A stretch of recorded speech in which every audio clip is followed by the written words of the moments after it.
psicosis, y Andrea Márquez López Mato, a posteriori, va a hablar sobre la evidencia sobre los potenciales usos terapéuticos del cannabidiol en el uso de dolor crónico. Como bien dijo Adriana, los que quieren participar en forma presencial el miércoles que viene pueden confirmarle al representante del laboratorio de LEA que los visita o mandar un mail al correo que está en el chat del capítulo de Psiquiatría Biológica. Bueno, voy a presentar primero a Jaime. Jaime, bueno, es un referente en este tema, viene estudiando hace años el uso de, digamos, de distintos componentes de esta planta para diversas patologías o dolencias. Jaime es médico especialista en psiquiatría, es docente en endocannabinología, cannabis y cannabinoides para la salud, y es cofundador del grupo Educanar y miembro de la Red Argentina de Cannabis Medicinal del CONICET. Así que, Jaime, adelante. Bueno, muchas gracias, Leandro, gracias a Adriana, gracias a Andrea y a toda la dirección de la AP por la invitación y por la oportunidad de compartir. Justo antes estábamos hablando de que me reconforta poder tener este espacio de compartir y también pensar cuáles son los conocimientos que puede aportar la endocannabinología al saber de la psiquiatría hoy en día. ¿Se ve? ¿Se ve bien? Sí, señor. Perfecto. Bueno, antes que nada quiero decirles que no hace falta que hagan capturas ni nada, sino que ahí les dejé un código que si lo escanean y si no lo hacen ahora, después al final lo voy a poner de vuelta, van a ir a un formulario y ahí tienen el PDF de la charla de hoy y todos los papers que utilicé como bibliografía para traer hoy, como para que los puedan revisar y sacar también sus propias conclusiones, digamos que no todo es como a veces como se lo cuenta. Bueno, quiero empezar un poco por la introducción y hablar como para quién está dirigida esta charla, ¿sí? Esta charla la verdad que está dirigida para aquellas personas que estén evaluando indicar productos vegetales derivados de la planta de cannabis para la salud, ya sea en cualquiera de sus formas o exclusivamente con respecto al cannabidiol aislado, 100 miligramos por mililitro, que es la forma farmacéutica con la que contamos hoy. También está dirigido para las personas que no tienen pensado indicarlo, pero que les genera curiosidad o la curiosidad de los pacientes ya es bastante elevada, entonces está bueno tener material actualizado.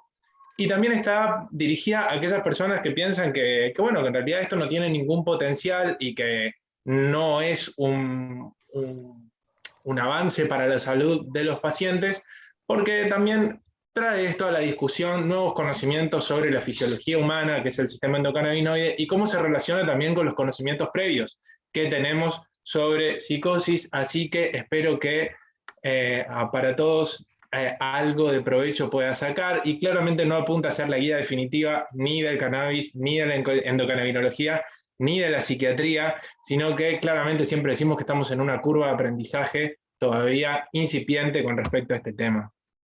Quiero empezar un poco por la historia. Sí, traigo esta cita, el Farmacón de Paracelso, quien decía que no hay venenos, hay dosis, y eso precisamente se aplica a la terapéutica con cannabis en general. ¿Sí? Realmente existe una diferencia entre la utilización a baja dosis y la utilización a alta dosis con respecto a los efectos que podrían ser terapéuticos o los efectos no deseados que se pueden encontrar a dosis altas. ¿Cómo no empezar si vamos a hablar de historia de la evolución? No, y vemos que cuanto más complejo es el organismo, más complejo es el endocannabinoidoma, un concepto que invito a que lo busquen. Vemos que los organismos eucariotas ya tenemos la enzima hidrolasa de ácidos grasos de cadena larga, y a medida que se va complejizando el desarrollo en el reino animal y en el reino vegetal, se va profundizando la diferenciación de las moléculas cannabinoides hasta llegar a los mamíferos. Aquí ya tenemos emociones y podemos ver receptores vainilloides, GPR55. Entonces, a medida que se da un salto evolutivo, el sistema endocannabinoide acompaña ese salto evolutivo profundizando su diferenciación. El primer registro terapéutico que tenemos data de 4.600 años de la medicina china y decía específicamente, tomar mucho puede hacer que uno contemple fantasmas y correr frenéticamente de ellos. Ya en este entonces marcaban la diferencia sobre el poco y el mucho con respecto a esto, la dosis como clave. Y Jacques-Joseph Moreau de Tours, ¿sí?, discípulo de Esquirol, que en uno de sus viajes terapéuticos trajo de Oriente a París el hashish, y algunas historias dicen que era quien proveía al club de los hashishins el hashish que utilizaban los iluminados de la época, e incluso tiene un tratado que es el hashish para la alienación mental, estudios psicológicos, donde manifiesta sus experiencias utilizando hashish para la terapéutica en salud mental, encontrando resultados a veces positivos, a veces negativos.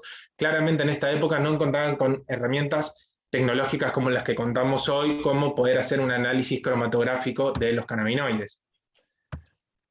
Rafael Mellulan, padre del renacimiento del estudio del cannabis, quien en 1963 define la estructura estereoquímica del CBD en un famoso paper y aísla el ingrediente psicotrópico de la planta de cannabis, el delta 9-tetrahidrocannabinol. Invito a que me miren la película en YouTube, El Científico, que es realmente muy interesante el proceso que hicieron. Ya a principios de la década del 70 se comprobó que el cannabidiol atenuaba los efectos psicotomiméticos y ansiogénicos agudos de alta dosis de THC en voluntarios sanos. Altas dosis de THC, otra vez la dosis como medida del riesgo con respecto al uso de THC, y aparecía el cannabidiol como un antídoto ante ello. Quiero hacer mención especial a la Facultad de Medicina de Ribeirão Preto, de la Universidad de San Pablo, en su equipo de investigadores que han sido replicados a lo largo de todo el mundo, profesor Suardi, Carlini, Guimaraes, de Souza, quienes realmente han investigado el efecto del cannabidiol y particularmente su uso en psiquiatría, y hoy vamos a citar varios de sus trabajos. Ellos tienen postulado que para ellos el cannabidiol es un antipsicótico atípico símil. Entonces, vamos a comenzar por la evidencia, ¿sí?, que ya hay publicada. Elegí un... Silencien los micrófonos, por favor. Creo que los administradores pueden poner silenciar todos y qué hay. Comenzamos por este puzzle que hay que ir armando de saberes con respecto a en qué nos basamos para la pericia clínica individual que aplicaremos de paciente a paciente, utilizando conocimientos del laboratorio al consultorio. Entonces, ¿qué sabemos? Sabemos que en estudios preclínicos en animales, que el CBD es similar al haloperidol en la reducción del comportamiento estereotipado inducido por apomorfina y en hiperlocomoción por delta-anfetamina y ketamina, es decir, vías dopaminérgicas y vías glutamatérgicas. El CBD responde igual que el haloperidol. Que el CBD solo aumenta la prolactina en dosis supraterapéuticas, que no genera catalepsia e incluso previene la catalepsia del haloperidol en ratas. Atenti, porque empezamos a ver posibles usos terapéuticos. Que el CBD aumenta la neurogénesis en ratones y que también que el bloqueo de los receptores de adenosina genera cambios psicóticos símil en ratones, y sabemos que el CBD aumenta la adenosina en la brecha sináptica por inhibición de su recaptación. Entonces aquí tendríamos otro mecanismo por el cual sería interesante en la psicosis. Quiero hacer un apartado especial para hablar de la neuroinflamación, algo que está siendo muy estudiado en este tiempo y que, bueno, luego de mí habla la doctora López Mato, que creo que no va a hablar sobre este tema, pero creo que la pueden escuchar en otras charlas porque sabe mucho sobre este tema, y realmente podemos saber que, a diferencia de los macrófagos periféricos, que podemos ver, por ejemplo, un estadio M1 resolutivo y un estadio M2 proinflamatorio, la microglía, el macrófago residente del sistema nervioso central, también tendría dos estadios, pero no quiescente como se lo pensaba antes, sino que hoy en día se habla del macrófago homeostático o el macrófago ameboide inflamatorio, el cual tendría funciones totalmente diferentes. Podemos ver que el inflamatorio está involucrado en citoquinas proinflamatorias, ruptura de la barrera hematoencefálica y migración de células periféricas, así como también lisis de neuronas en procesos neuroinflamatorios importantes. Pero si hablamos de un estrés psicológico, ¿sí?, que genera un estrés tisular mucho más leve, como podría ser una excitotoxicidad por glutamato, por ejemplo, vemos que la microglía homeostática tiene un rol clave en su regulación, tanto por citoquinas regulatorias, como por participación en sinapsis tripartitas entre neuronas, o por fagocitosis de ramificaciones axonales. Esto habla de su importancia en el desarrollo del neurodesarrollo. Y entonces dicen, ¿por qué me estás hablando de esto? Porque, como sabemos, y ya, a ver, yo voy a dar por asumido varios de los conceptos que se dieron en las charlas anteriores, que, por ejemplo, el receptor CB1 está clásicamente en neuronas y el receptor CB2 está clásicamente en células de la glía. Entonces podemos ver que el CB2 podría ser un marcador de neuroinflamación. Se han informado que polimorfismos del gen de gen del CB2 están presentes en depresión, trastornos alimentarios y esquizofrenia. Sabemos que en condiciones inflamatorias del sistema nervioso central hay un upregulation CB2 y sus agonistas exhiben potentes efectos antiinflamatorios. Sabemos que el agonista natural del CB2 es el 2-araquidonilglicerol, no así la anandamida, pero la actividad de la anandamida difiere según su concentración. Así como hablábamos de un efecto bifásico en el THC, también hablamos de un efecto bifásico con la anandamida. Cuando la anandamida se dispara, tiene una potente activación antineuroinflamatoria sobre los receptores CB2. Por eso es que a mí me gusta resumirlo como que la anandamida tiene un efecto de bálsamo sobre el sistema nervioso central. Modula la activación, el receptor CB2, proliferación, diferenciación y migración de estas células, y su agonismo reduce la activación microglial y la expresión de citoquinas proinflamatorias, así como también modula el sistema dopaminérgico y glutamatérgico, posiblemente a través de la inhibición microglial y la toxicidad mediada por glutamato en los receptores glutamatérgicos conocidos. Sabemos que la eliminación del receptor CB2 induce comportamiento esquizofreniforme en ratones, que los agonistas CB2 reducen el comportamiento estereotípico relacionado al funcionamiento hiperdopaminérgico en la esquizofrenia.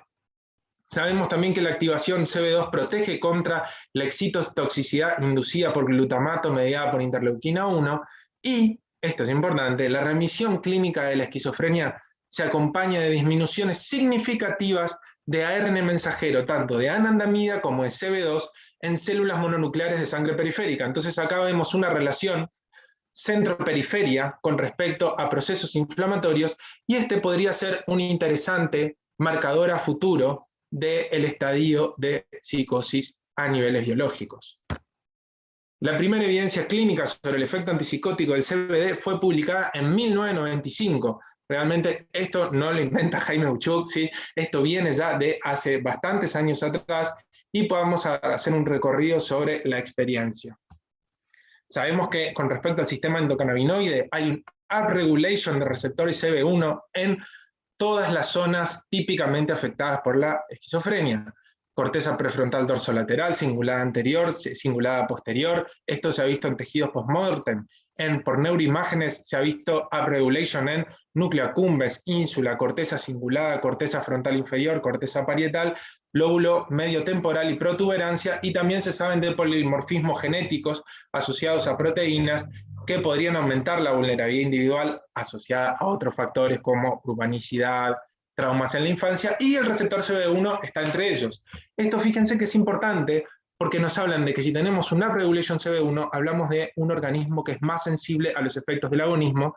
Entonces, esto sería una de las bases de por qué las personas con trastornos psicóticos son mucho más sensibles a el THC, un agonista CB1, que las personas sin trastorno psicótico.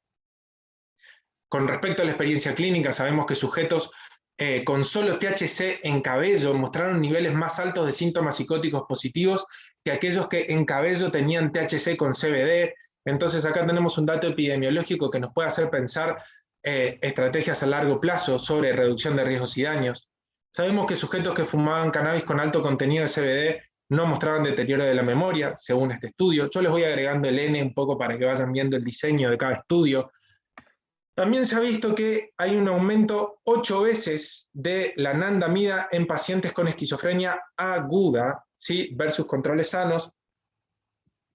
Y según este estudio, los valores de anandamida fueron inversamente proporcionales a los síntomas psicóticos. Este podría ser un valor también de marcador biológico de la severidad en esquizofrenia, excepto porque, bueno, requiere una punción del líquido cefalorraquídeo, lo cual no es tan cómodo.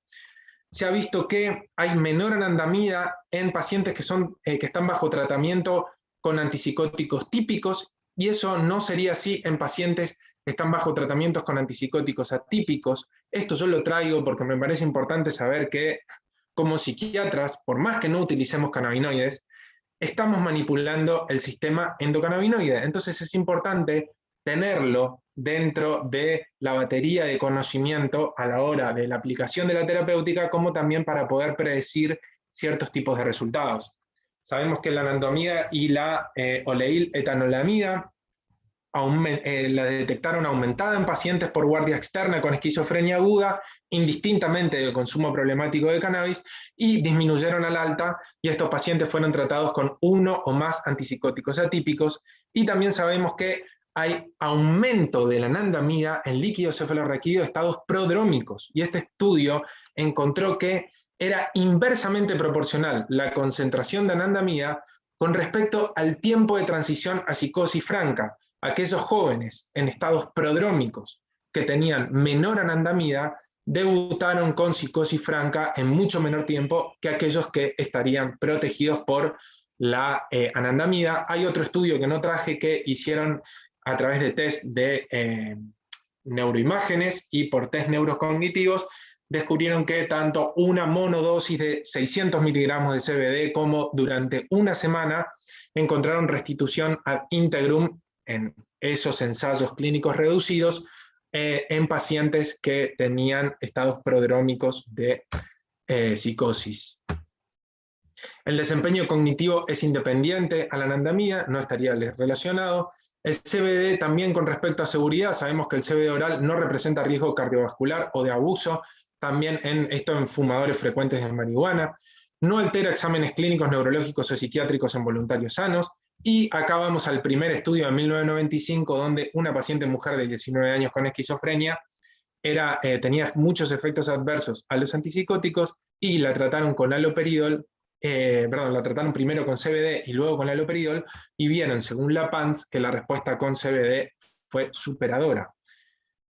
Este es un estudio que fue marcador de camino de Lewicke en la Universidad de Colonia, donde a 42 pacientes con primer descompensación psicótica versus un grupo similar con primer descompensación psicótica, a unos les dieron 800 miligramos de CBD, a los otros les dieron 800 miligramos de amisulprida, un bloqueante dopaminérgico clásico, y encontraron que el CBD tenía igual perfil respecto a mejoramiento de los síntomas positivos, pero era superior con respecto a los síntomas negativos, ¿sí? El CBD contra un bloqueante dopaminérgico, prolactina, peso y parkinsonismo, demostrando, según estos autores, el perfil de antipsicótico atípico del CBD. También sabemos que es efectivo en Parkinson con síntomas psicóticos sin generar parkinsonismo, y esto también lo traigo porque la batería de herramientas con las cuales contamos hoy en día para tratar los síntomas psicóticos en Parkinson sin empeorar el Parkinson también es reducida.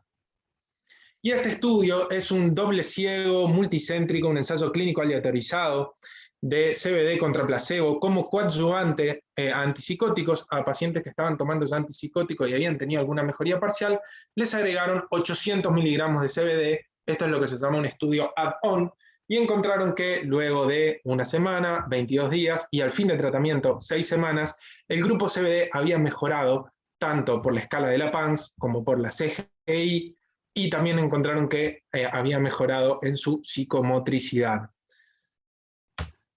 Acá les traigo un poco sobre clozapina. Sabemos que la clozapina a nivel preclínico, la cardiotoxicidad de la clozapina, que no es tan infrecuente, estaría mediada por agonismo CB1 y antagonismo CB2. Precisamente el CBD genera antagonismo CB1 y agonismo indirecto a través de la anandamida de CB2. Entonces, ¿qué tal si a futuro se podría pensar el CBD como un protector a la cardiotoxicidad de la clozapina? También se vieron que los cambios en el protoncogen CFOS respondió a las mismas regiones, el del CBD respondió a las mismas regiones que la clozapina, diferente a las regiones del haloperidol. Y también sabemos que a nivel clínico la clozapina inhibe la señalización de heterómeros CB1 y 5HT2A. Realmente los heterómeros del CB1 es un campo de investigación tremendo que están en desarrollo. El equipo de Sánchez Blasco en España los ha estudiado en cáncer de mama, el heterómero CB1 HER2 como marcador de malignidad de cáncer de mama, y este estudio lo estudia como un marcador de peor atención y síntomas neurológicos suaves. Y esto lo hicieron por una biopsia de neuroepitelio olfatorio, una biopsia bastante accesible, y que esto también podría ser un marcador de peor desempeño cognitivo a la larga en pacientes con esquizofrenia a futuro. También se sabe que el polimorfismo funcional de la FA está asociado al aumento o no de peso por antipsicóticos, hablando de la relación del efecto que tienen los antipsicóticos con el sistema endocannabinoide. Entonces, si pensamos cuál sería el efecto antipsicótico del cannabidiol, podríamos pensar que es porque antagoniza a los receptores CB1, incluso a concentraciones bajas. Bueno, no es así. Se dio antagonistas CB1 y no mostraron efecto antipsicótico. Entonces tenemos que pensar otros mecanismos. Si pensamos un poco la vía glutamatérgica, la teoría glutamatérgica de la esquizofrenia, en donde un desbalance del área tegmental ventral se traduce a la accumbens, que se traduce al globo pálido ventral, que se traduce al tálamo medio dorsal, y estas neuronas GABAérgicas inhibirían la liberación de glutamato en la corteza prefrontal. Esta es la teoría glutamatérgica de la esquizofrenia. Entonces, si pensamos cómo podría el CBD actuar en todo esto, el CBD es un agonista vainilloide, ¿sí?, de los receptores TRBP1, lo cual favorecería la liberación glutamatérgica en la corteza prefrontal. Esto es un efecto directo, y también un efecto indirecto, inhibiendo la FA, aumentando la anandamida, y la anandamida es el agonista vainilloide más estudiado, aumentando la activación y a su vez también inhibiendo a las neuronas GABAérgicas del tálamo medio dorsal, liberando así la vía glutamatérgica de la corteza prefrontal. Acá les dejo el estudio también para que lo vayan a buscar. Entonces podemos hablar efectos directos que puede tener como antipsicótico el cannabidiol: inhibición de la recaptación de adenosina, agonista 5HT1A, agonista parcial de 2, parcial 5HT2A, modulador alostérico GABA. También se postula al GPR55 y también mecanismos indirectos a través de su inhibición del metabolismo de anandamida, que esto sería en neuronas GABA, facilitando la activación glutamatérgica, la neurogénesis, no comprobado a nivel clínico, y el agonismo directo que genera sobre los receptores TRBP1. Y acá también importante el efecto antiinflamatorio y neuroprotector. Hay estudios que hablan de tratamiento de síntomas psicóticos con inhibidores de la COX-2, por ejemplo, y que han encontrado resultados. Entonces, si pensamos que el cannabidiol es un antiinflamatorio, también mediaría ese mecanismo. Este es un póster que presenté en el Congreso de APSA este año sobre uso de aceites no industriales como coadyuvante al tratamiento de la discapacidad intelectual. Sepan que yo vengo trabajando, acompañando a personas desde el 2019, no contábamos con cannabinoides farmacéuticos en dicha época, entonces la mayor parte de mi experiencia está basada en esto. Encontré que casi el 90% tuvo una experiencia terapéutica global positiva, que la mayoría mostró mejorías en las áreas conceptual, social y práctica. Fíjense que esto no es una tabla de, o sea, mejor, peor, claramente no es una tabla clásica, pero esto en realidad fue diseñado como una serie de casos donde se describen a los casos clínicamente, pero para la elaboración del póster tuve que llegar a una síntesis para transmitir los conceptos. Y también puedo ver que la agitación, excitación, agresividad y ansiedad mejoró en la mayoría de los casos, y las alucinaciones también mejoraron su perfil en los casos que la presentaban previamente, tanto en su frecuencia como en intensidad. Acá podemos ver los fármacos que se pudieron reducir en todos los casos, principalmente antipsicóticos y anticonvulsivantes, excepto en este caso que fue una indicación clínica, el aumento de estos medicamentos. Y con respecto a los efectos adversos, durante 12 meses encontré que 2/3 presentaron efectos adversos, en su mayoría leves, que corrigieron con corregir las dosis de medicación, y de gravedad moderada como aumento de la agitación fue ante el uso de un aceite que tenía iguales cantidades de THC y CBD sin una sensibilización prolongada previa. Una persona, sobre todo sensible, como puede ser una persona con discapacidad intelectual, en este caso era una persona con síndrome de Down, que tenga mayor sensibilidad al THC, no puede empezar claramente de pronto con un aceite 1:1. Esto es algo que, bueno, que lo sabemos con el diario del lunes, pero lo traigo como experiencia de que no es recomendable ratios tan altos en personas que sean tan sensibles. Y efectos adversos de mayor gravedad como alucinaciones lo encontré en 2 casos, y la hipótesis es que en una fue porque se utilizó un aceite que no estaba analizado y se utilizó una dosis alta, cosa que claramente no está recomendado. Siempre recomendamos el análisis y un inicio súper paulatino, bajo y lento en progresión, y en el otro fue por progresión de un aceite con altas concentraciones de CBD, pero en el marco de una descompensación psicótica previa. Entonces, al menos con mi experiencia, un aceite con una concentración de THC mayor al 0,2% quizás no serviría como para dar como una dosis de rescate y mejorar los síntomas psicóticos. Acá les traigo un caso de un varón de 19 años que tenía en la infancia dificultad para socializar, descompensación psicótica a los 17, resistente al tratamiento con antipsicóticos y es externado con clozapina 350, lorazepam 2,5 y clozapina 80. Llega a mi consulta con 19 años, con ya un recorrido con la clozapina, y como síntomas activos en la consulta tenía rigidez de pensamiento, aislamiento social, déficit de atención, angustia frecuente e insomnio de mantenimiento, con el efecto adverso bastante característico de la clozapina, que era irritación de la vejiga y micción cada 20 minutos. Se comenzó con un aceite no industrial alto CBD. Fíjense que la relación es 1 THC, 36 CBD. Esto es bastante alto CBD. Sería un aceite THC con 2,5%, insisto, en una época donde no existía el cannabidiol aislado. Y más o menos estas fueron las concentraciones día de CBD y la concentración día de THC a la que se llegó primero, y esto es con la variación del aceite con la extracción 20-22.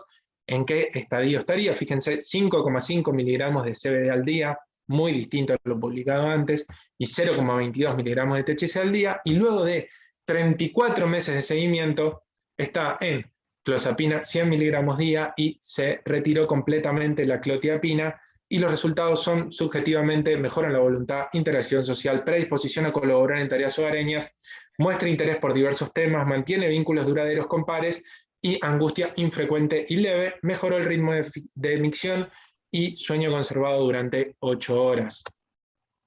Acá tenemos un varón de 31 años, fíjense que insisto en que son pacientes jóvenes, de 75 kilos, antecedente inquieto en la infancia, tratamiento psicológico, hermana y primos con diagnóstico de autismo profundo y Asperger, refiere al antecedente de alcoholismo.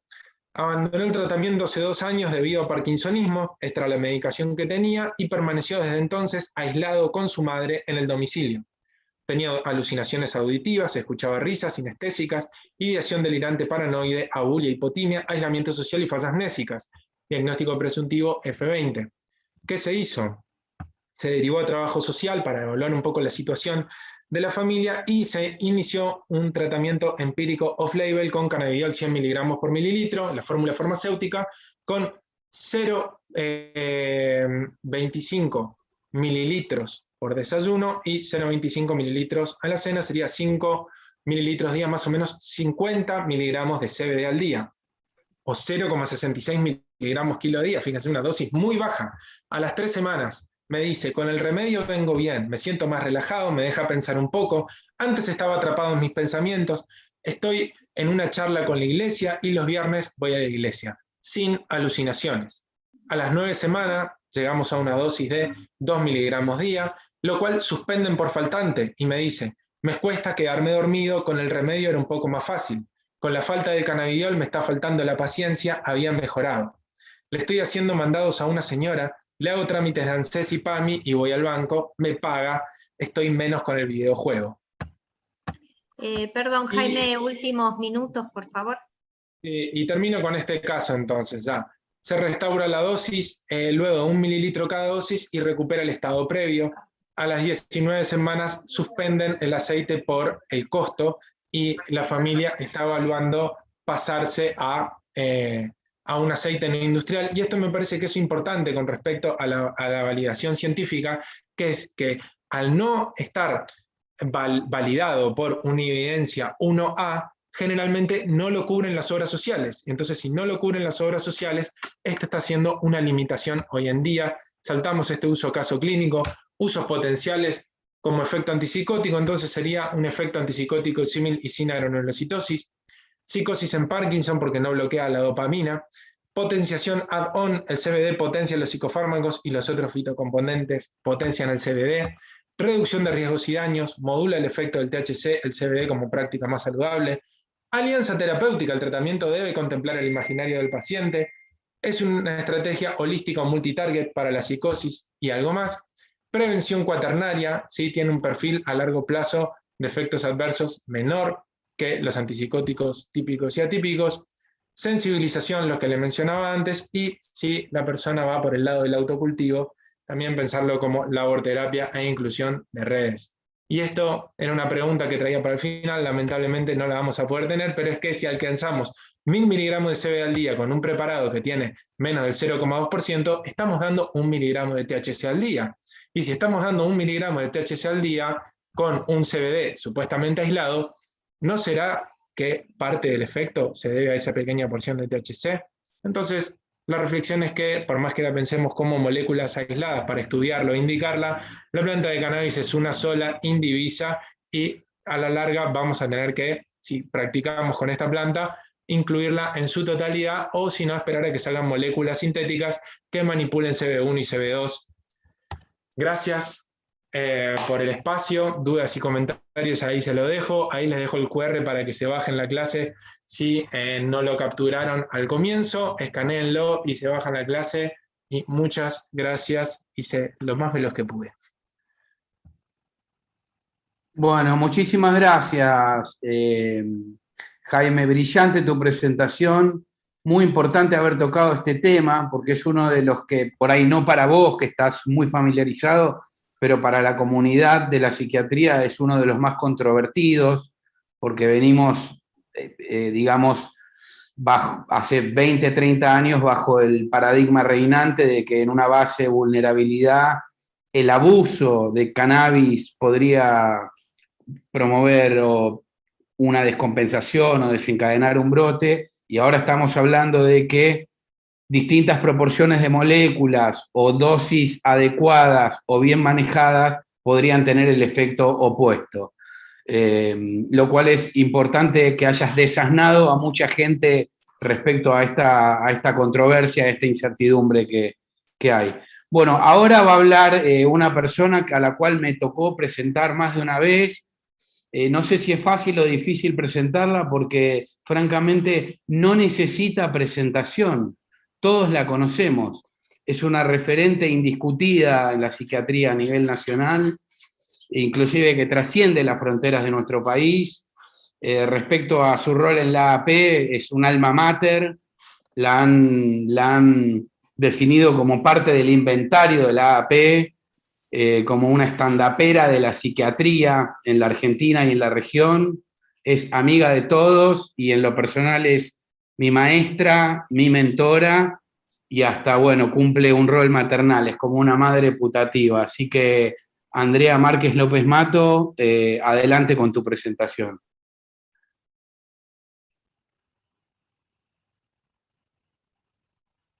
Estás muteada.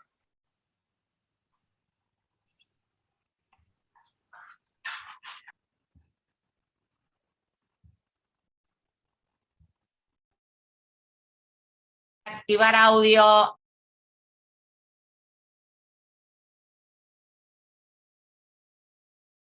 Estás muteada ahora, Andrea.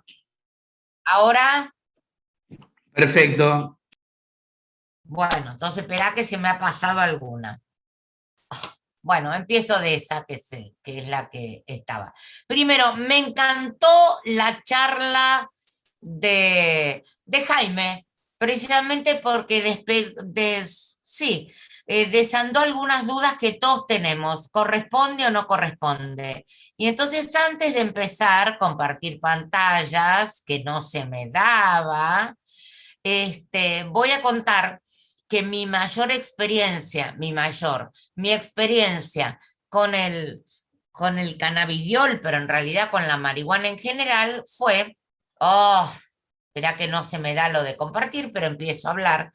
Cuando yo mandaba a mis pacientes de fibromialgia a la Iglesia Redonda de Belgrano a comprar aceite de cannabis a alguno de los tranzas de la Iglesia de Belgrano. Con lo cual, lo que pasaba en ese momento, primero, que ellas me decían, espera que sigo tratando de compartir pantalla. Ellas me decían, me da vergüenza este tipo con rastas.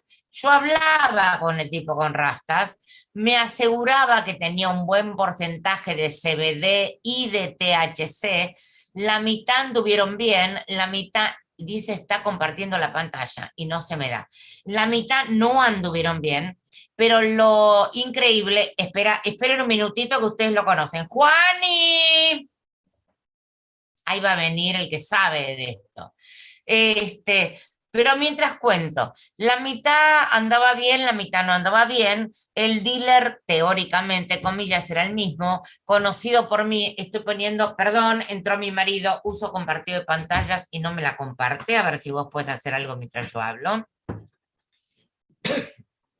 Y entonces, a raíz de esto, ¿tiene o no tiene THC? Tengo un hijo, mi hijo hippie con OSDE, que cultiva marihuana en Córdoba y que se la regala a Mamá Cultiva, lo cual en realidad viene buenísimo eso. Pero entonces uno de mis pacientes, juez federal, siempre lo cuento, de Entre Ríos, a raíz de que compraban tanto aceite de cannabis que venía de Uruguay, él habló, en ese momento estaba Macri de gobierno, habló con Garabano, ministro de Justicia, y dijo, mira, yo no puedo llevar en cana a todos los que compran el aceite de cannabis que viene de Uruguay. La realidad es que entonces Garabano le pidió que le trajera 15 muestras de aceite de cannabis, no va a andar así, 15 muestras de aceite de cannabis y las hizo analizar, ministro de Justicia estamos hablando, y el aceite de cannabis que habían traído, lo que dijo Garabano es, el 50% es solamente aceite de oliva. Yo no pude, porque no me lo dejaron, porque era secreto de sumario, saber qué pacientes tomaban aceite de cannabis de verdad y qué pacientes tomaban solamente aceite de oliva, y si eso correspondía al 50% que mejoraba o no mejoraba. O sea que, Jaime, no te puedo decir esto. Lo que sí sé, que esto del cannabidiol medicinal me maravilla, porque ahora sí sabemos que pueden tomar nuestros pacientes. Ahora sí empieza la charla, que no la estoy pudiendo compartir. Acá, a ver, compartir pantalla. Estamos en esto, sería esta, compartir pantalla. Y yo tengo que hablar de CBD y dolor, sabiendo, como ustedes les acabo de decir, que uso cannabis en dolor sin saber si realmente usaba cannabis o cannabidiol, con un 50% de respuesta. Me da miedo decir uso cannabis. Mi hijo se considera desheredado en este momento, pero ahora sí, ¿se ve la presentación? ¿Se ve? Sí, perfecto. Leo. Perfecto. Muy bien. Entonces vamos a hablar de CBD y dolor. Y entonces, bueno, ya saben lo que soy, pero como dijo Lea, soy su mamá putativa, soy una de las mejores amigas de Adriana, le he presentado novios, nunca la invoco, porque esta es una chica muy selectiva, por eso es como si ella fuera... Me pidió que no hablara de ella, pero lo voy a decir, como si ella fuera marihuana total y hay que buscarle su cannabidiol para que no tenga efectos colaterales, ahí se está agarrando la cabeza, y Leandro se está riendo, sino que tenga solo efectos benéficos. Entonces vamos, Juani. Bueno, estas Una macana esto. Una macana, a ver qué es lo que está pasando. Bueno, lo que les iba a mostrar al principio, y se los uso compartido de pantalla, tendría que estar. Lo que les iba a mostrar al principio es que esto no es nuevo para mí, no solo porque mandaba a comprar el Juani. Salí de compartir y volví a compartir, Andrea. Vuelvo a compartir, a ver. No solo porque mandaba a los pacientes a esto y por eso tengo algo, sino por mostrarles, a ver, vos decís que salga y que vuelva a compartir.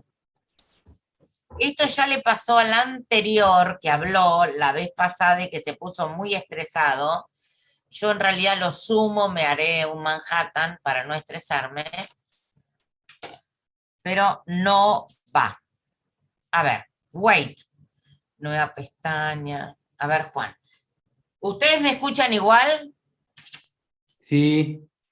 Bueno, yo mientras les cuento, las primeras diapositivas eran para mostrarles que de esto, no solo con la gente que iba a la redonda de Belgrano, sino que he escrito de esto primer paper en el 2008.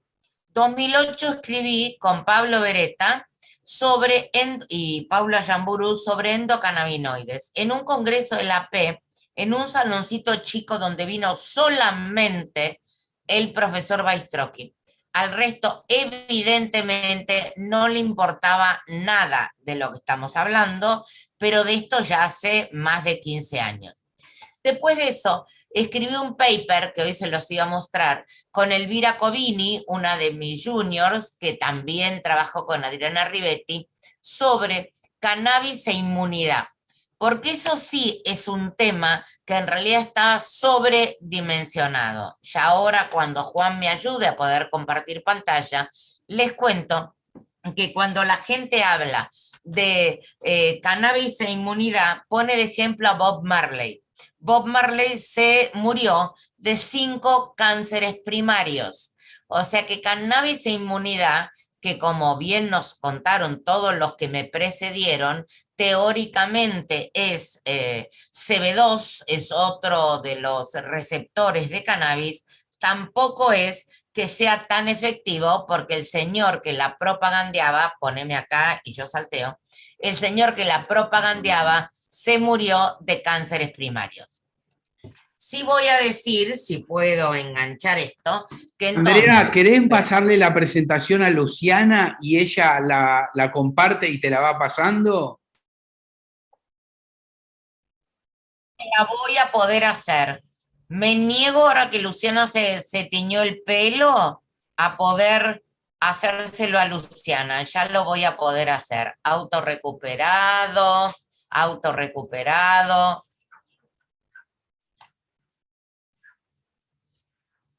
No. A ver, reanudar presentación. A ver si ahora la ven. No, todavía no la veo yo. Así Ahí que se ve menos bien. la van a ver ustedes. ¿Vos la ves? No. Y Jaime, recién si se la veía. está viendo, No. alucinás no. mucho.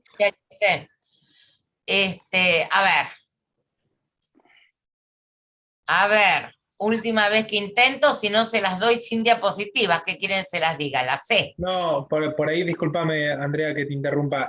Por ahí puedes probar compartir de vuelta la pantalla, pero sin poner las diapositivas, sino pasarlas, las filminas en el modo de edición del PowerPoint. A ver, Sin presentación. a ver, intento. Compartí pantalla. Sí, Espera. sí. No, Aguardar. no, Aguardá. No. no. Bueno, igual me las sé de memoria, así que igual aunque no estén, después se las paso, se las cuento, mientras Juan trata de hacer esto. Esto era para demostrarles que hace más de 15 años que a mí me gusta hablar de esto. Hablar de esto. Cuando la gente de Lea me dijo, tenés que hablar de cannabidiol, y Adriana y Leandro saben, yo me sentí un poco como no quiero hacer publicidad de algo que sé por la mitad. porque tenía mi experiencia con las pacientes que les dije de la Iglesia Redonda, mi experiencia con mi hijo y mi experiencia con algunas cosas, pero no de saber qué pasaba exactamente en CBD y dolor. Esta charla, ahora cuando podamos verla, empezaba con lo que ya sabemos todos, que son cuáles son los ligandos endógenos del cannabis. Pero hablando de los receptores de cannabis, ahí la estamos viendo, Andrea. Yo te diría que en vez de poner modo presentación, la vayas bajando así como está, que se ve perfecta. Pero se me quedó en la segunda. Espera, entonces lo que yo quería hablar era de un receptor que Jaime recién habló por primera vez, los que hablaron hasta ahora no hablaron, que es el receptor vaniloide de el THC. Ustedes todos hablaron del receptor CB1, CB2, hay bastantes tipos de receptores y bastantes tipos de ligandos, pero este receptor es tan importante porque es un receptor ligado a los canales, para que vean que me lo sé, ligado a los canales de calcio, y es un receptor hiperexcitatorio y es un receptor hiperalgésico. En este receptor, antagonizándolo, es donde actúa el cannabidiol, no el THC, sino el cannabidiol. ¿Quién más actúa en este receptor? La capsaicina. ¿Qué es la capsaicina? El ají puta parió.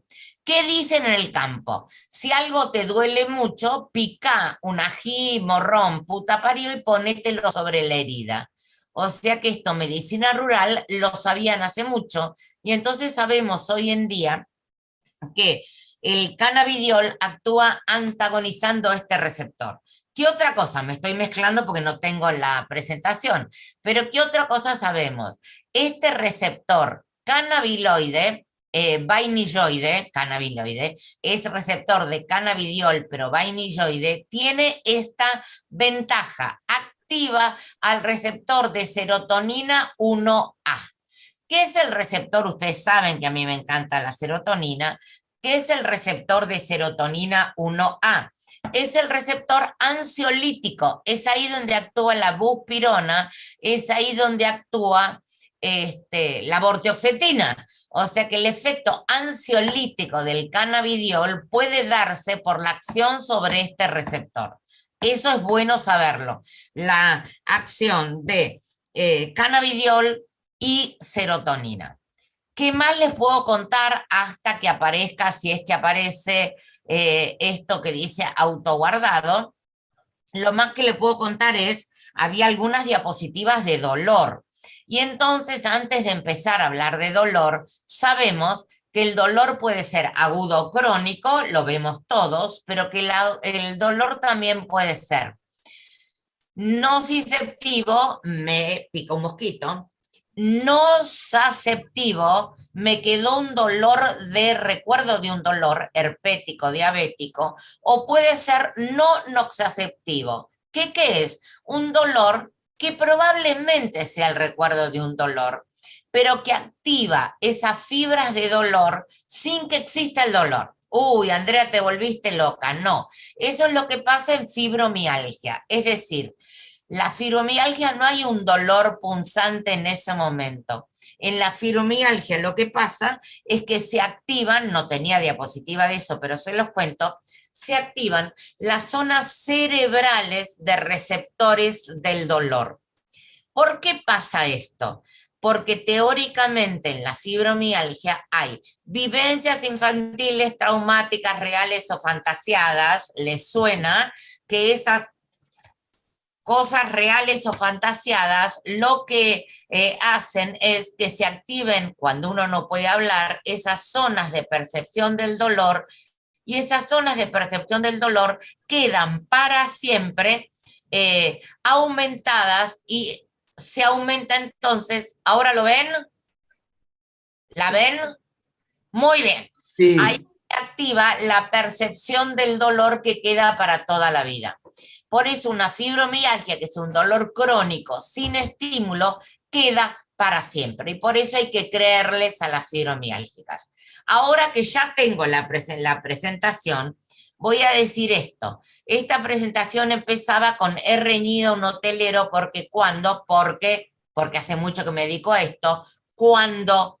Porque hay que saber cuándo actuar. ¿Dónde? Porque hay que saber dónde se actúa. Como sirven mal me desespero. Esa frase que todos la hemos tenido en el secundario es lo que explica que por qué me empecé a, ya se los dije, la paso rápido, miren el año, 2006, Congreso de la P, 2 en la audiencia, endocannabinoides y cerebro. Y en ese momento ya hablábamos de los principales endocannabinoides que no escuché que ninguno de los que me antecedieran explicaran que la anandamida, que es el primero, que es el neurotransmisor retrógrado, que es el primer receptor descubierto, nadie sabe o nadie dijo por qué se llama anandamida. Porque se llama anandamida porque viene del inglés bliss, que quiere decir bendición en sánscrito. No sé si el que lo descubrió, que fue Mechulan, consumió no THC, pero le puso bendición. También la segunda o tercera diapositiva era esta, que ya la presentaron en la segunda charla, que son los receptores de cannabinoides en el organismo. Y hablábamos del CB1, del CB2, y este que está acá es el que yo les digo que es acoplado a proteína G, que es el receptor viniloide. A mí me gusta esto, el señor que habló de esto, el doctor, el colega, que dijo llave cerradura. En realidad, no hemos variado el concepto de llave cerradura. Lo que hemos variado es que las llaves son como las llaves son hoy en día en los hoteles. O sea que la llave es magnética y puede cambiar de función según cómo la comanda el organismo. O sea que ya no es una llave, una cerradura, sino una llave bastantes cerraduras. Esta también la presentó uno de los que me precedieron, donde decía que el CB1, que es el que más tiene el THC, presente sobre todo en cerebro, pero también en tracto gastrointestinal. Otro día podemos hablar de qué pasa, y hoy creo que tengo 2 diapositivas de qué pasa con esto en trastorno de alimentación. El CB2, que es el inmunológico, sin embargo, vuelvo a decir que está dado como protector y no es tan protector. Y los dos, el sistema inmune, hígado, médula ósea y páncreas. Pero además a esto, como dije, tenemos que aceptar el vainilloide del cual hablamos ahora. Esto es para que me crean, segundo paper que publiqué en el 2013 en la revista de Calina de marihuana e inmunidad. Pero en marihuana e inmunidad, cuando hablábamos con Elvira Covini, decíamos que la marihuana fumada era denostante sobre la inmunidad. ¿Pero qué poníamos? Recordemos que la marihuana o cannabis sativa tiene 483 diversos componentes químicos identificados, siendo los más importantes y específicos. La mayoría de estos compuestos se encuentran también en otras plantas y animales. ¿Qué quiere decir? Que el THC era jodido en la inmunidad, pero el cannabidiol, como vamos a ver, es bueno en la inmunidad. Y en ese momento yo presentaba en ese trabajo a Bob Marley como diciendo, ya se los dije, 5 cánceres primarios, no me jodas que porrear hace bien en la inmunidad. El problema es de cuál hablamos. Cuando hablamos de dolor, lo hago rapidito, es una experiencia sensorial y emocional desagradable. Esta es la definición de la IASP, de la International Association for the Study of Pain, a la cual pertenezco, asociado a daño real o potencial, repitamos esto, de los tejidos o descrito en términos de dicho daño. Siempre subjetivo y desagradable y es un síndrome. Quiere decir, subjetivo y desagradable, creámosle a los pacientes. Cuando yo hablo de dolor, en las charlas de dolor y sobre todo dolor y ansiedad, ¿se acuerdan que en la facultad hablábamos de Alicia? Y decíamos que el dolor tenía una aparición, una localización, una intensidad, un carácter, una radiación y asociaciones. Yo en esas charlas, el que quiere me las pide, lo comparaba con Alicia en el País de las Maravillas, que había un dolor agudo, que era la oruga azul, un crónico, que era el conejo, y variaciones de dolor, que eran los naipes. De verdad, saben que yo humilde no soy, es una charla imperdible por la asociación entre el cuento y el dolor. Pero entonces sabemos que el dolor puede ser agudo o crónico, pero puede ser también nociceptivo. Existe, hay un estímulo somático o visceral, neuropáctico, cuando hay directo daño en nervios o médula espinal, y lo que dijimos de la fibromialgia, no nociceptivo, cuando no hay un origen físico discernible y aparecen patologías hipocondríacas como depresión, TOC, hipocondría, otros, y además en fibromialgia. No les creemos, sí, creámosle. Creámosle por esto que lo digo rapidísimo. Si hay un estímulo, me estoy quemando, vino un mosquito, se transduce ese dolor, va por los haces, los nervios periféricos, llega a la parte posterior de la médula donde se modula, pasa a los espinotalámicos, que hay varios tipos, o al espino cerebeloso, pasa al tálamo, que es, como sabemos, el filtro que llega a la corteza, tanto la amígdala como la corteza, y ahí se percibe el dolor. Lo importante es saber que ya en médula, ese dolor, sensibilidad central y periférica, puede ser modificado por Nature, variantes alélicas del recaptador de serotonina, variantes alélicas del lacatecol o metiltransferasa, variantes alélicas del BDNF. Solo para decirles, el BDNF, por ejemplo, está disminuido en depresión y está aumentado en fibromialgia. Obvio, si hay más percepción del dolor, tiene que haber más BDNF. Pero lo que tenemos muchos también trabajos que han recibido premios internacionales, vuelvo a repetir que de humilde no tengo nada, que se modifica por las experiencias traumáticas infantiles, donde, o vuelvo a decir, cuando el chico no habla, cualquier sensación de dolor emocional amplifica la sensación de dolor físico. Entonces lo que decimos de acuerdo, a ver si la ubico, ahí está diapo, lo que decimos de acuerdo con Bertrand Russell, el gran filósofo y semiólogo, a ver si puedo, no, esto no me puede ganar. Bueno, lo que dice acá es que a Bertrand Russell va al dentista y le preguntan dónde duele. Y Bertrand Russell dice, ¿dónde me duele? En el cerebro, por supuesto. Y la frase genial de Bertrand Russell es, the pain is on the brain, is in the brain. O sea que lo que duele es en el cerebro. Y entonces tengo para mostrarles, si lo puedo hacer, espera que pongo esto, ay, parezco el señor del colega, de la segunda vez que le pasó exactamente, de la vez pasada que le pasó exactamente esto, bueno, lo digo. En ese momento, dejar de compartir, compartiendo pantalla, a ver si se me da de nuevo, compartir pantalla. Lo que sabemos en ese momento es que hay una matrix del dolor en el cerebro. Esa matrix empieza por lo que todos conocemos, no se me va a dar, ahí sí se me da. Acá es donde duele, the pain is in the brain, pero además Bertrand Russell tiene dos cosas que me encantan, que dice, vinimos al mundo para ampliar el conocimiento y el amor. ¿No es fantástico? O sea que además de saber de cerebro, había amado en su vida. Y Bertrand Russell dice, todo conocimiento humano es incierto, inexacto y parcial. O sea que todo lo que yo voy a decir ahora, el que quiere me lo cree, el que quiere no me lo cree. Pero sí esto de que hay una matrix del dolor. En el cerebro, the pain is in the brain, obviamente hay, como todos sabemos, regiones sensoriomotoras, regiones primarias y cortezas motoras, donde además se filtran en el tálamo, llegan a la ínsula posterior, que le da la afectividad al dolor, pero después vienen regiones afectivas y emocionales, donde están todos los cíngulos, donde está la corteza orbitofrontal, que sabemos que es la corteza más humana, la que nos diferencia de los chimpancés, la que hace que algo me duela más a mí que a mi vecino, la corteza medial prefrontal, que es la cognitiva, la ínsula anterior, que es la que le da la ansiedad o no al dolor, y obviamente la accumbens, que tiene que estar,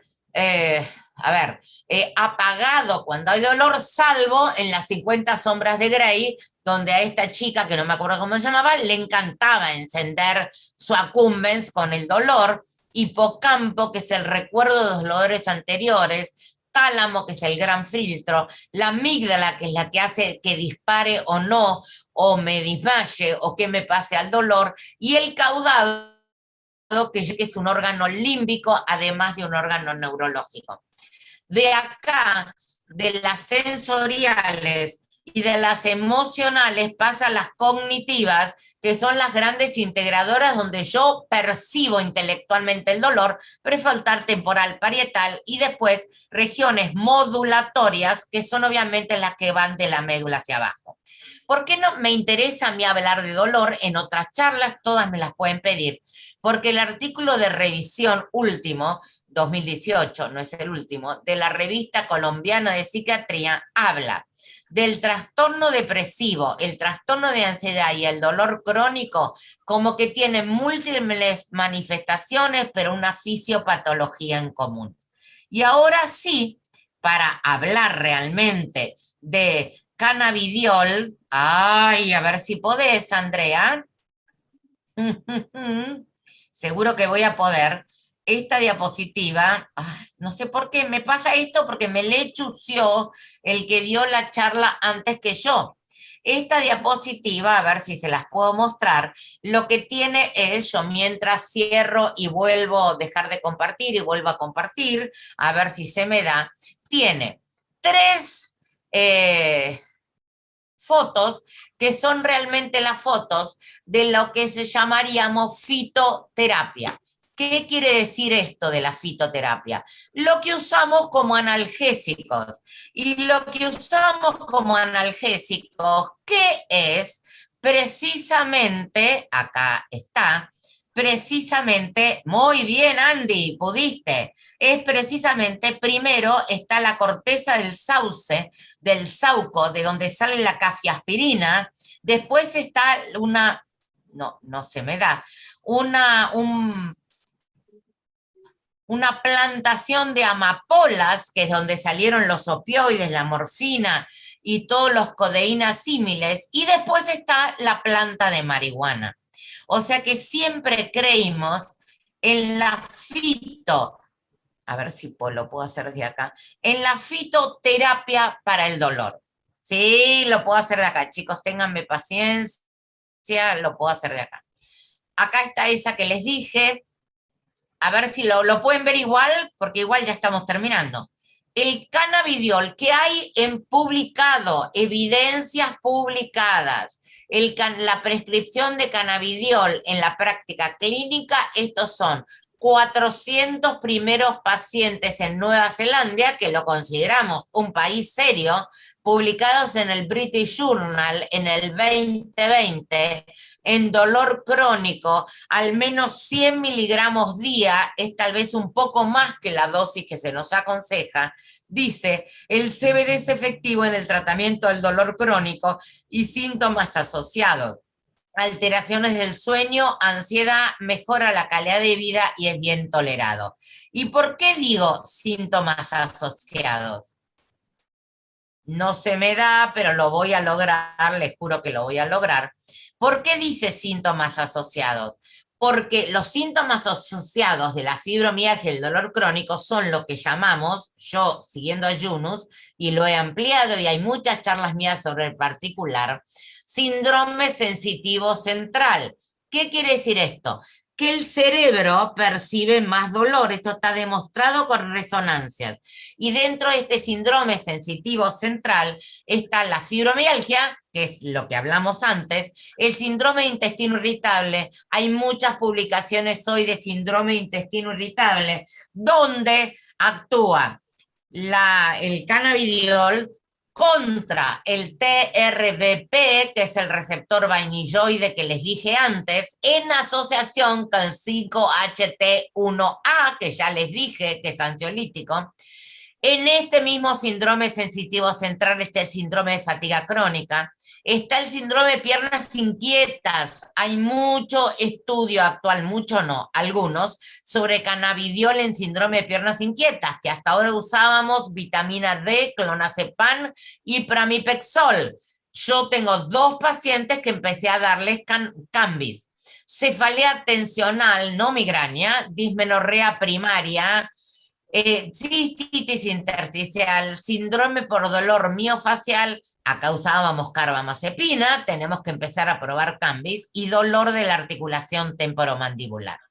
Entonces, si uno va a internet, dice radiografía en la marihuana medicinal, estoy terminando, y dice el THC sirve para todo esto, el cannabidiol sirve para todo esto, ¿y qué dice? Reduce el riesgo de obstrucción de arterias, reduce los niveles de azúcar en sangre, de esto no hemos hablado, reduce el crecimiento de bacterias. Medscape, semana pasada, cannabidiol como bactericida, chicos. Ni lo debe saber el EA todavía. Estimula el crecimiento de huesos, reduce náuseas en quimioterapia, suprime espasmos musculares y convulsiones sabemos, ¿no? Aceptado en epilepsia, y espasmos musculares es lo que hace que empiece a usarse en piernas inquietas, y reduce el dolor, que es mi charla de hoy. Y acá hay otros compuestos de la misma marihuana. Pero sí quiero decirles en las últimas diapositivas que cuando yo les dije que ya en el 2006 yo hablaba de cannabidiol y de cannabis, era cuando hablaba, sigo hablando, de los mediadores neuropeptídicos en trastornos de la alimentación. Y sabíamos ya, esta es de ahí, 2006, ¿ven? O sea que no es porque solamente Lea banque esta charla. El CB1 aumenta la masa grasa, todos sabemos que la marihuana engorda. Disminuye, esto hace que esta masa grasa vaya a las leptinas, que las leptinas, no encuentro ni el cursor, vayan al hipotálamo, aumenten el neuropéptido I, que me hace engordar, el agouti, que está en las mulitas, y eso hace que las mulitas engorden, no puedan cambiar, ni siquiera darse vuelta, y en el agouti related peptide que tenemos todos cuando tenemos alguna situación caquetizante. Pero además, contrabalanceando, esto aumenta el anandamida, perdón, no todavía contrabalanceando, sino que aumenta la anandamida, glisensánscrito, ya se los dije, y el 2-araquidonilglicerol. Pero cuando esto pasa, como el organismo es sabio, aparece, ay, me encantaría que estuviera, ay, sí, mami, apareció, un contrabalanceo, que es un contrabalanceo que no actúa en CB1, no activa CB1, activa CB2, ¿y qué? El receptor vaniloide, que yo no lo sabía en el 2006, chicos, lo aprendí ahora, el que les dije que es bueno y que es analgésico, pero que además adelgaza, o sea que cuando hay mucha anandamida, y algo dijo Jaime, se activa la oleíletanolamida, que activa el vago, que va al núcleo paraventricular y el tracto solitario y hace que sea norexígeno. O sea que lo que decimos es que más allá de la analgesia, de la antipsicosis, de la acción en dolor, de la acción en depresión, los cannabinoides tienen una acción espectacular regulando la ingesta, donde el OEA disminuye la ingesta, la oleíletanolamida, y en cambio la anandamida, marihuana, esto sería cannabidiol, la marihuana aumenta la ingesta. O sea que ya hace más de 15 años que hablamos de esto como parte del sistema sensor de la saciedad. Terminando, de esto también se habló en otra charla, donde los receptores CB1, THC, aumentan el apetito, la ingesta oral, disminuyen la termogénesis. Por eso la gente, esto me lo contó Geraldine Peronace cuando era la psiquiatra de Pachá, que las chicas que venían con mucha marihuana y alcohol, con hipotermia por marihuana y por alcohol, ella les llevaba a la calle, además de llamar al SAME, una colcha para que no se murieran por hipotermia. Aumentan la masa adiposa y disminuye el tejido adiposo visceral. Pero también el bloqueo de estos receptores por otros endocannabinoides, la OEA, como les dije, disminuye el apetito y acá actúa el cannabidiol, chiquitos, por eso sirve como anorexígeno, todavía no está probado, obviamente, ¿no? Disminuye la ingesta oral, aumenta la termogénesis, que ayuda a adelgazar, y disminuye la lipogénesis. 2 últimas diapositivas o 3, estas ya se las mostré, ¿no? Pero también hay que saber entonces que CBD, ¿qué porcentaje tiene cada uno? O sea que en 1735 se descubrió, en 1800, ya en 2737 antes de Cristo se hablaba, y Mechulán la descubrió mucho después. Pero la marihuana, como decía recién Jaime, tiene todo esto. Ahora tenemos una sustancia que tiene nada más que esto, que es la parte no psicodisléptica. No digo que sea la única ventajosa, pero no... Diapositiva. Ya terminó. Penúltima diapositiva. Que esto me pareció re importante de este año enero, que en una revista de dolor, sueño y ansiedad dicen: a pesar del aumento en el mercado de la comerciabilidad de los productos CBD, hay que tener cuidado por el costo, la velocidad de acción, las escalas de limitación de su aprobación, de las aprobaciones científicas. Y otro señor que estaba en esa misma mesa que yo escuché decía que la composición de los productos es un importante factor cuando uno habla de CBD. Entonces decía Russo, americano, ¿qué pasa con cualquier preparación de CBD? Es probablemente totalmente distinto en su función que los otros componentes, si hay alguno.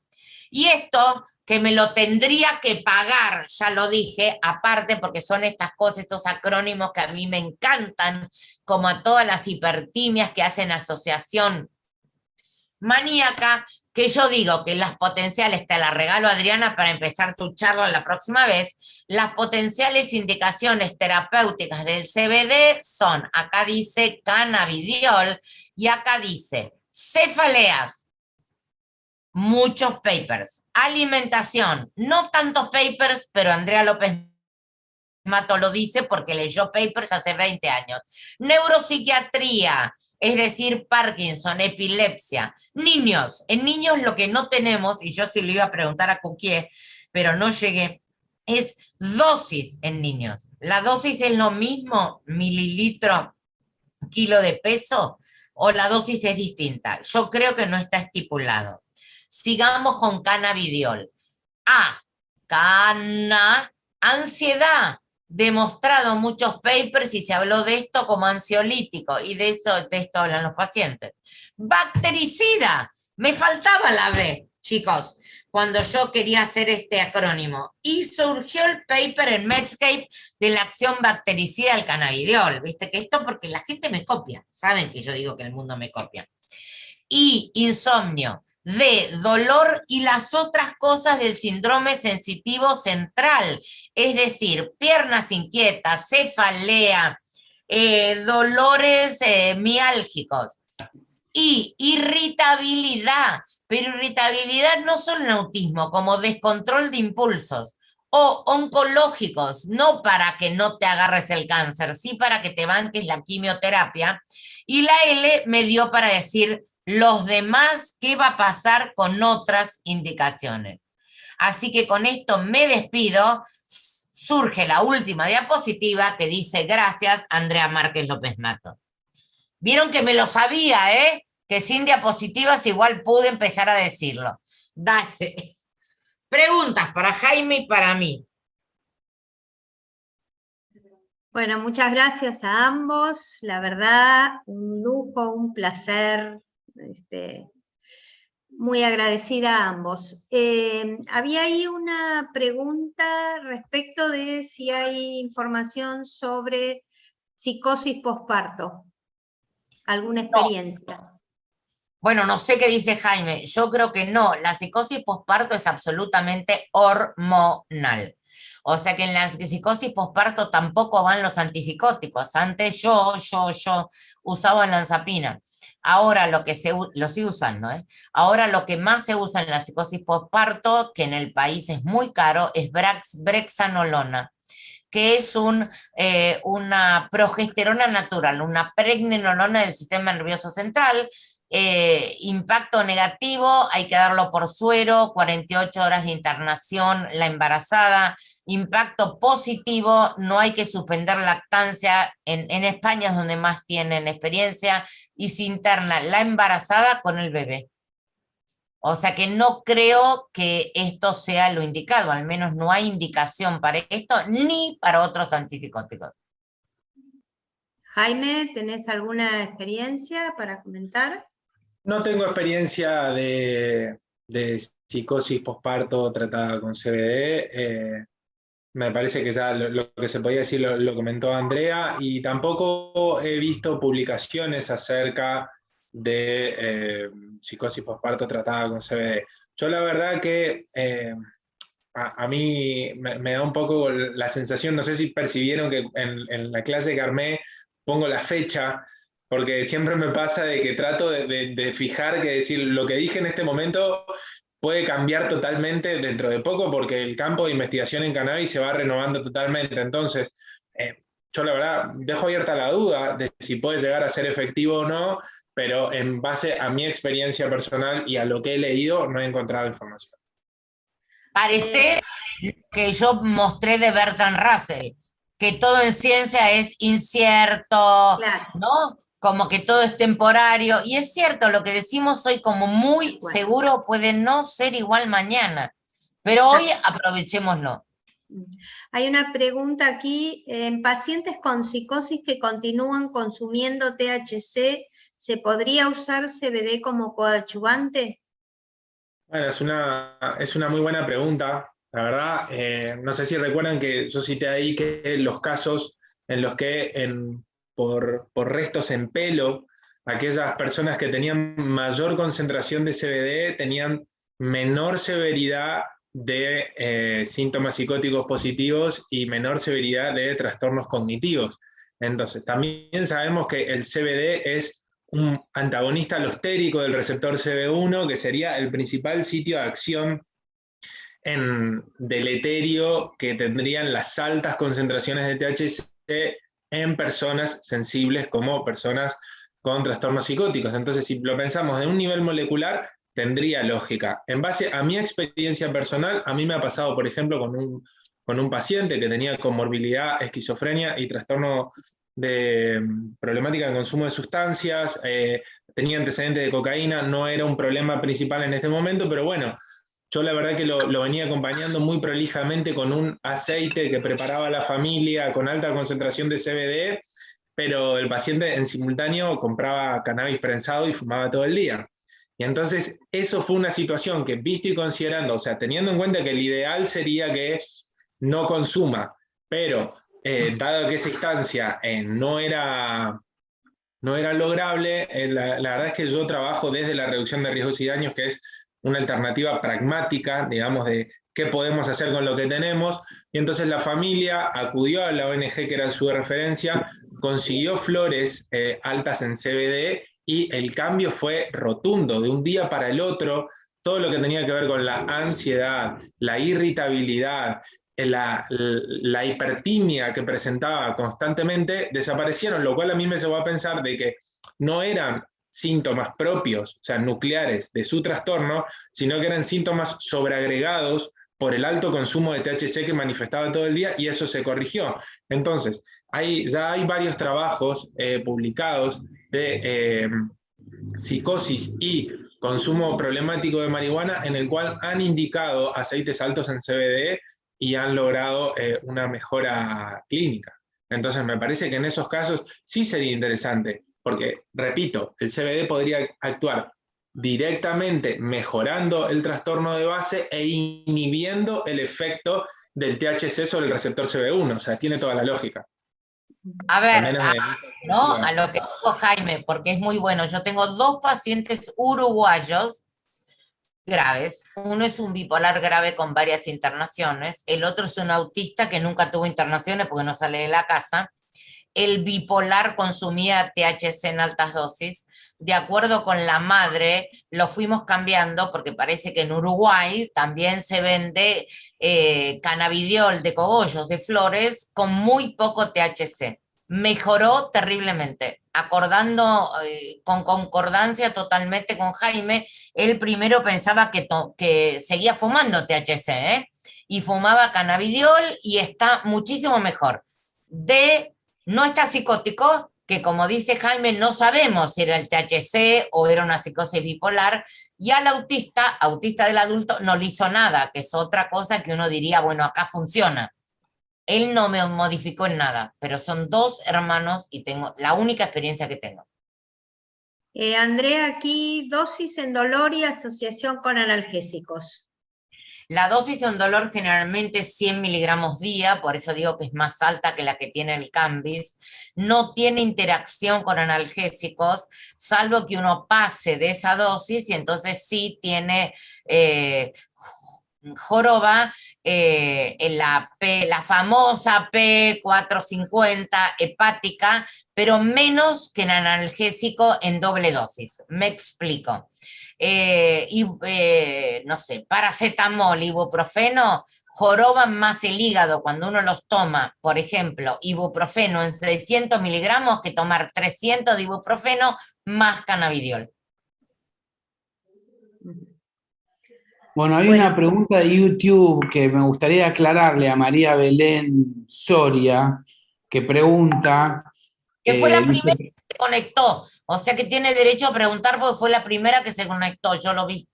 Sí, dice que si al activar el receptor de serotonina, es decir, que se recapta más serotonina, por ende empeora el estado depresivo. Creo, no, María Belén, que estás confundiendo el receptor con el recaptador presináptico. A ver, muy bien, Leandro, se ve que sos mi alumno. Una cosa es la bomba de recaptación de serotonina, que está aumentada su acción en las depresiones y por eso disminuye la serotonina en la sinapsis, y otra es la acción de la serotonina en cada uno de sus receptores. En el 2 antidepresivo, en el 1 ansiolítica, en el 3 antiemética, en el 4 antiobsesiva, o sea que actúa directamente por acción sobre el receptor 1A, que es el ansiolítico, que es donde actúa, pero acá en el país no hay más, buspirona como ansiolítico no benzodiazepínico y vortioxetina en su acción ansiolítica. No aumenta la serotonina en general. Jaime, yo tengo una pregunta, si podés ampliar un poquito o si sabés algo más sobre psicosis en Parkinson, porque parece muy promisorio en tanto que el mecanismo de acción no afectaría a los receptores dopaminérgicos. Sí, totalmente. De hecho, no llegué a exponerlo por temas de tiempo, pero el último caso que tenía para presentar es una paciente de 95 años que estoy acompañando, que tiene un síndrome demencial. A mi criterio, por lo menos clínicamente, todavía, bueno, por las limitaciones de traslado y demás, no pudimos hacer la interconsulta con neurología, pero tendría una demencia quizás por cuerpos de Lewy, que tiene síntomas parkinsonianos también. Y la verdad es que empeoró con las alucinaciones visuales y la interpretación psicótica, y intenté subir el haloperidol y ya en 1,5 miligramos presentaba un parkinsonismo y un malestar que era intolerable. Intenté subir la quetiapina y en 25 miligramos presentaba un malestar y una hipotensión muy marcada. Y entonces iniciamos cannabidiol, la fórmula farmacéutica, 100 miligramos por mililitro, lo iniciamos en 0,1 mililitros a la mañana y 0,1 mililitros a la noche, es decir, estamos hablando de 20 miligramos de CBD al día, y la paciente mejoró y desaparecieron las alucinaciones. Y eso se sostuvo durante unas semanas hasta que yo reduje el haloperidol y volvieron las alucinaciones, y ahí dupliqué la dosis.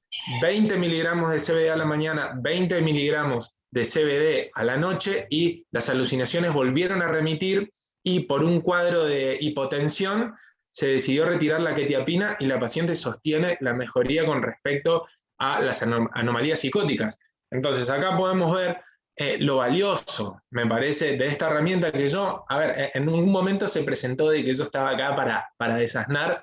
Bueno, refuto eso, o sea, agradezco que me valoren, pero yo lo refuto. Yo realmente a lo que vengo es a sumar una mirada, ¿sí? A sumar una perspectiva. Yo creo que todas las perspectivas son valiosas y hay un paciente para cada perspectiva, cada manera de ver la psiquiatría.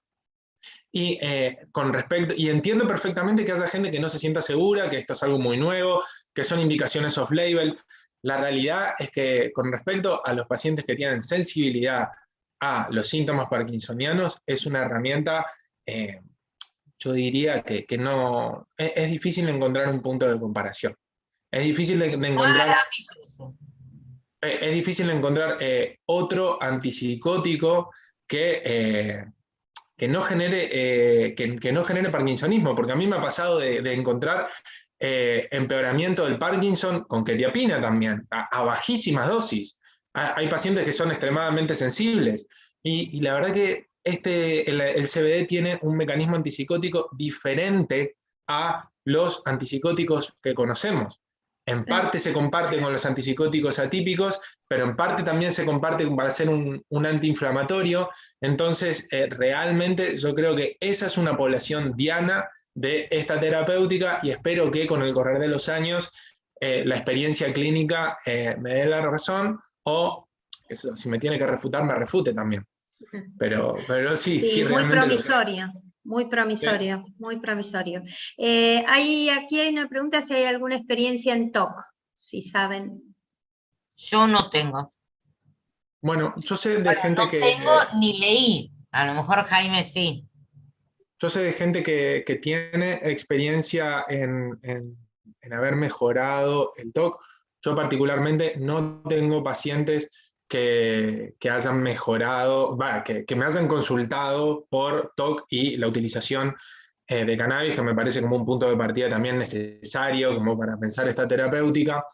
Y los casos por otros colegas que sé que han mejorado son personas que han mejorado por la vía inhalatoria, que la verdad que por lo menos con lo que tenían disponible de utilización de vía oral no habían encontrado una respuesta, y que han mejorado por la vía inhalatoria, y eso quizás, y solo quizás, tendría un fundamento farmacocinético, que es que el CBD tiene mucha mayor afinidad citocromal que el THC en el hígado. Entonces, la absorción por vía oral de CBD es muchísimo menor que la que se logra, por ejemplo, por vía inhalatoria, salteando ese primer paso hepático, y que entonces eso quizás podría generar una biodisponibilidad que incluso genere la mejoría en esos casos, pero esto es pensando qué es lo que podría haber llegado a pasar en un caso referido por otro colega, digamos. No es un caso de un paciente mío. Y aprovecho un poquito la interrupción de que la semana pasada se preguntó sobre interacciones entre CBD y la motrigina, y eso quedó picando, y yo lo quería retomar porque yo tengo 3 pacientes que ya vienen utilizando, digamos, pacientes con perfil de tendencia a la depresión crónica, que uno nunca termina de ver en claro si forma parte de una depresión unipolar o bipolar, ¿no? Como pensarlo de distintos aspectos, o es un trastorno de personalidad.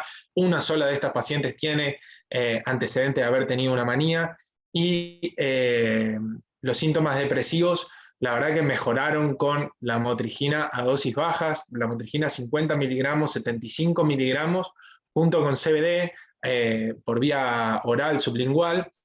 Y la verdad es que los pacientes manifiestan, al menos una paciente me manifiesta, por ejemplo, que lo que utiliza es el CBD por la mañana, y eso ya la resetea como, no, resetea no es la palabra que utiliza, la predispone de una manera diferente a arrancar el día. Entonces ahí me parece que hay una interacción interesante como la podríamos pensar entre la motrigina y un antipsicótico atípico. También para tratar la depresión en este tipo de casos, la asociación la motrigina y CBD, y ya a la paciente que hace más tiempo la vengo acompañando, hace 2 años y medio que viene utilizando esta conjugación y no ha presentado ningún tipo de alteración clínica. Por una cuestión de tiempo tenemos que terminar. Hay preguntas respecto de si una gota es igual a 5 miligramos. Si pueden terminar de aclarar esto para finalizar. No. Acá preguntan eso. Primero tendríamos que pensar una gota de qué, ¿no? Hay gente, uno escucha de todo, ¿no? en el marco de acompañar personas, sobre todo porque la tradición del cannabis tiene mucho de autotratamiento. He escuchado gente que utiliza el cannabis en gotas, ¿no? que lo hace en gotas. La verdad que desconozco cuál es la medida de las gotas. Yo generalmente recomiendo comprar una jeringa de 1 mililitro e ir dosificándolo de 0,1 a la vez, y si no, son los goteros de aceites no industriales. Para tener una idea, si hacemos una cromatografía, un aceite con una buena concentración más o menos tiene 10 miligramos por mililitro, y la gota más o menos tiene 10 gotas por mililitro. Algunos goteros tienen microgota y tienen 25 gotas por mililitro. Entonces lo que tendríamos que hacer ahí es dividir la dosis por el tamaño de la gota. Si entran 10 gotas en 1 mililitro, eso quiere decir que cada gota tiene 1 mililitro de cannabinoides, y si es una gota más pequeña, tendría 0,5 miligramos de cannabinoides por gota. Pero bueno, es una cuentita que hay que hacer. Sí. En realidad, el cannabis de cada paciente, además. Yo voy a contar algo, Adriana, para terminar con una risa. Sí. Un paciente muy conocido, que yo le daba gotas de clonazepam porque decía que todo lo dopaba. Entonces me dice, bueno, Andrea, logré con media gota estar bien. Entonces yo obviamente le digo, es imposible media gota. No, sí, con media gota. Yo te voy a mostrar que yo tomo media gota. Vino al consultorio, agarró el gotero de una marca conocida de clonazepam, en una cucharita puso una gota y tomó la mitad. O sea que eso muestra el efecto placebo de gota, sí. Gota y media, 2 gotas. Obviamente. El cannabis salió inicialmente en la presentación de solución porque estaba pensado para la dosis mucho más alta que se necesita para epilepsia refractaria, que es el único uso hasta ahora autorizado. Pero ya pronto salen gotas. Ya está al salir, y bueno, obviamente va a ser mucho más fácil de dosificar, ¿no? Así que, bueno, muchísimas gracias. Adriana, sobre todo los ansiosos. Viste que yo digo que a los ansiosos tomar algo en gotas les fascina. Ese es el único modo de acción de las gotas de Bach. Les fascina cada 2 horas ponerse 2 gotitas. O sea que cuando esto salga en gotas, para un ansioso ponerse 2 gotitas sublinguales cada 3 horas, le va a dar más efecto que ponerse 1 mililitro 3 veces por día. Hay un efecto, ¿no? Metaplacebo, digamos. Ni hablar. Bueno, muchísimas gracias, un lujo, un placer, y bueno, los esperamos a todos el miércoles 28 a las 19 horas en la clase final, donde va a estar el doctor Morante, también Adriana Rivetti. Sí, para hablar un poquito de mi parte, para cerrar un poco y aclarar un poco de lo que tiene que ver con todo lo que hemos visto hasta ahora, que tiene que ver con la práctica off-label. Y el doctor Morante, la verdad, un lujo también, que es un experto absoluto en este tema, y va a finalizar la charla del próximo día. Lo que más nos importa es qué vino va a haber en el cóctel. ¿Cómo? ¿Qué vino va a haber en el cóctel? ¡Ah! Bueno, nos vamos a enterar el próximo miércoles, de la semana próxima. Los esperamos a todos. Muchas gracias. Muchísimas gracias, Chao, chicos. Gracias a todos. Antonio, Andrea, Adriana, saludos, gracias a todos. Confirmen los que van a asistir, por favor, a través del APM o del correo electrónico. Muchísimas gracias. Gracias. Dale, Lea. Adiós.